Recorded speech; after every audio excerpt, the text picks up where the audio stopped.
అందరికీ నమస్కారం. ఈరోజు మనం ఈ వీడియోలో గ్రామ వార్డు సచివాలయ ఉద్యోగుల రేషనలైజేషన్ మరియు బదిలీలకు సంబంధించి నిన్నటి నుండి గ్రామ వార్డు సచివాలయ ఉద్యోగుల బదిలీలు తాత్కాలికంగా నిలిపివేయబడినవి అనే వార్త వచ్చినది. కానీ ప్రభుత్వం గ్రామ వార్డు సచివాలయ శాఖ ద్వారా జారీ చేసిన గైడ్లైన్స్ ప్రకారం 22/6/2025 నుంచి గ్రామ వార్డు సచివాలయ ఉద్యోగుల హెచ్ఆర్ఎంఎస్ పోర్టల్లో ట్రాన్స్ఫర్ మాడ్యూల్ ఎనేబుల్ అవుతుంది. 22/6/2025 నుంచి 24/6/2025 వరకు ట్రాన్స్ఫర్స్కు అప్లై చేసుకోవచ్చు అని తెలియజేశారు. దాని ప్రకారం ఈరోజు గ్రామ వార్డు సచివాలయ ఉద్యోగుల హెచ్ఆర్ఎంఎస్ మాడ్యూల్లో ట్రాన్స్ఫర్ మాడ్యూల్ ఎనేబుల్ అయినది. ఈ ట్రాన్స్ఫర్ మాడ్యూల్ ప్రకారం బదిలీలకు ఎవరు అప్లై చేసుకోవచ్చు, ట్రాన్స్ఫర్ అప్లికేషన్ ఎలా ఫిల్ చేయాలి అనే వివరాలను ఈ వీడియోలో చూద్దాం. ముందుగా మా ఛానల్ను ఇంకా సబ్స్క్రైబ్ చేయని వారు ఈ వీడియో క్రింద ఉన్న సబ్స్క్రైబ్ బటన్ క్లిక్ చేసి సబ్స్క్రైబ్ చేయగలరు మరియు ఈ వీడియోను లైక్ మరియు షేర్ చేయగలరు.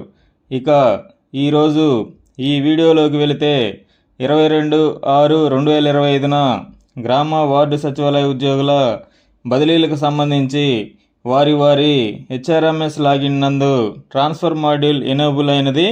దీని ప్రకారం ఎవరైతే 5 సంవత్సరాల సర్వీసు పూర్తి చేసుకున్నారో వారి లిస్టు ఆటోమేటిక్గా వారి హెచ్ఓడీలకు వెళుతుంది.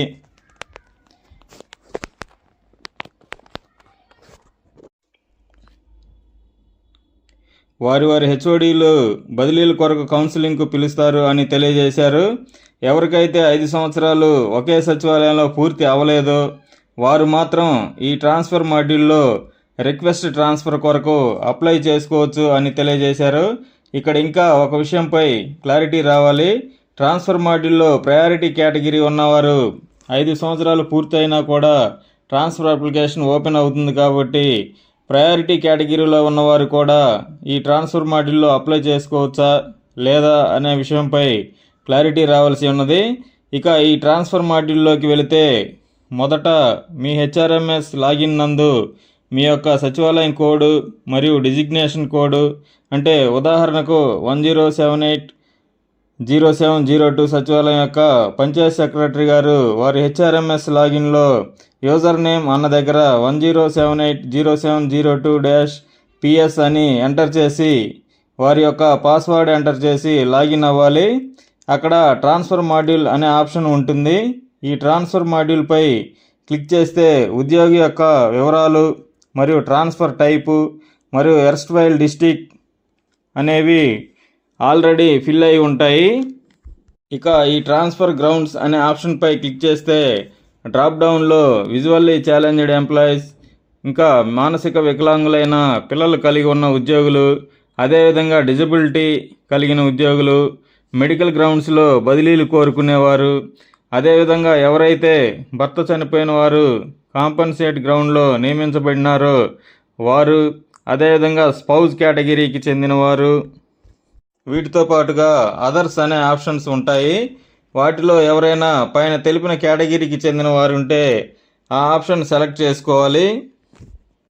ఆ తర్వాత ఆప్షన్లో అందుకు సంబంధించి సర్టిఫికెట్ అప్లై చేయవలసి ఉంటుంది. దానితో పాటుగా నో డ్యూ సర్టిఫికేట్ మరియు మెడికల్ గ్రౌండ్స్లో బదిలీ కోరుకునేవారు సంబంధిత మెడికల్ సర్టిఫికెట్లు, డిజబిలిటీ గ్రౌండ్స్లో బదిలీ కోరుకునేవారు సదరన్ సర్టిఫికెట్లను అప్లోడ్ చేసి ఒకసారి డేటా సరిచూసుకొని సబ్మిట్ చేయవలసి ఉంటుంది. ఇదండి ఈ వీడియోను లైక్ మరియు షేర్ చేసి మా ఛానల్ను సబ్స్క్రైబ్ చేయగలరు. Thanks for watching. Thanks to everyone. పై వివరాలకు సంబంధించిన యూజర్ మాన్యువల్ను ఈ వీడియో క్రింద ఉన్న డిస్క్రిప్షన్లో ఉంచాము, చూడగలరు.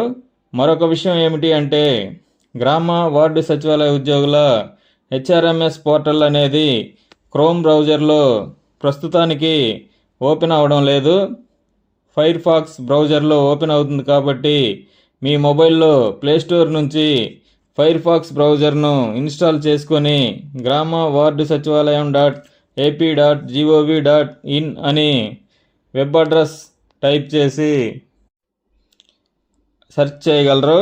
ఆ తర్వాత మెనూ బార్లో అప్లికేషన్స్ అనే ఆప్షన్పై క్లిక్ చేస్తే HRMS అనే ఆప్షన్ ఉంటుంది, దానిపై క్లిక్ చేయగలరు. ఇదండి ఈ వీడియో. ఈ ట్రాన్స్ఫర్స్కి సంబంధించి తదుపరి ఎటువంటి అప్డేట్ వచ్చినా మన ఛానల్లో అప్డేట్ చేస్తాము. ట్రాన్స్ఫర్ మాడ్యూల్లోని ట్రాన్స్ఫర్ అప్లికేషన్లో మీరు ట్రాన్స్ఫర్స్ కొరకు అప్లై చేసుకునేటప్పుడు అప్లోడ్ చేయవలసిన స్పౌస్ సర్టిఫికేట్ మరియు నో డ్యూస్ నో ఛార్జెస్ సర్టిఫికేట్ల యొక్క మోడల్ను కూడా ఈ వీడియో క్రింద ఉన్న డిస్క్రిప్షన్లో ఉంచాము, చూడగలరు.